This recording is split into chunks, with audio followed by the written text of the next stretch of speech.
নাহমাদুহু ওয়া নুসাল্লি আলা রাসূলিহিল কারীম আম্মা বা'দ ফাউযু বিল্লাহি মিনাশ শাইতানির রাজীম। এখন আপনাদের শোনাবো একটা হাদিস বুখারী শরীফ থেকে।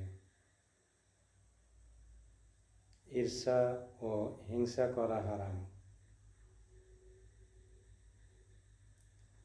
আনাস বিন মালিক রাদিয়াল্লাহু আনহু থেকে বর্ণিত, তিনি বলেন, রাসূলুল্লাহ সাল্লাল্লাহু আলাইহি সাল্লাম বলেছেন, তোমরা পরস্পরকে ঘৃণা করবে না এবং হিংসা ও ঈর্ষা করবে না এবং পৃষ্ঠ প্রদর্শন করবে না।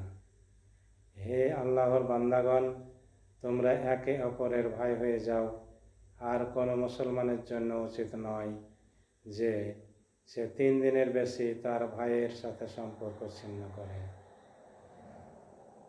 এই হাদিসের মাধ্যমে রাসূল সাল্লাল্লাহু আলাইহি সাল্লাম পরস্পরের মধ্যে ভ্রাতৃত্ব, সহমর্মিতা ও ভালোবাসার বন্ধনে আবদ্ধ থাকার নির্দেশ দিয়েছেন। এছাড়া পরস্পরের মধ্যে ইসলাম সম্পর্কে লেনদেন করার জন্য বলেছেন, যা আমাদেরকে উত্তম চরিত্রের দিকে পথ প্রদর্শন করবে এবং খারাপ চরিত্রের দিক থেকে দূরে রাখবে এবং আমাদের হৃদয় থেকে হিংসা, বিদ্বেষ ও ক্রোধ দূরীভূত করবে এবং আমাদের পরস্পরের মধ্যে লেনদেনকে করবে ইসলামী মূল্যবোধের ভিত্তিতে সুন্দর ও মার্জিত। এই হাদিসে আরও ইঙ্গিত রয়েছে যে মূল্যবোধের জন্য জন্মসূত্র বা রক্তের বন্ধনের চেয়ে আরও মজবুত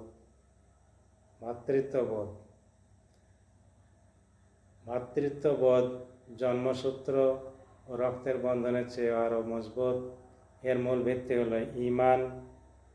অতএব কোনো কারণে একজন মুসলমানের উচিত নয় যে তার ভাইয়ের সাথে 3 দিনের বেশি সময় সম্পর্ক ছিন্ন রাখা বা তার সাথে বিমুখ হয়ে থাকা, এমনকি যদিও তা দিনের কারণে হয়ে থাক না কেন, এবং তার সাথে সম্পর্ক স্থাপন করবে এই আশায় যে সে যেন দিনের বিরোধিতা থেকে বিরত থাকে। এই হাদিস থেকে শিক্ষণীয় বিষয় কি কি? পরস্পরকে ঘৃণা ও শত্রুতা করা, হিংসা ও ঈর্ষা করা এবং এক ভাইয়ের সাথে সম্পর্ক ছিন্ন করা হারাম। 2, যে কোনোভাবেই হোক না কেন কোনো মুসলমানকে কষ্ট দেয়া নিষেধ। 3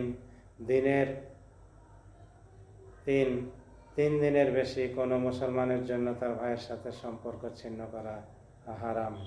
4, কারো সাথে সম্পর্ক ছিন্ন করা মুসলমানের চরিত্র নয়।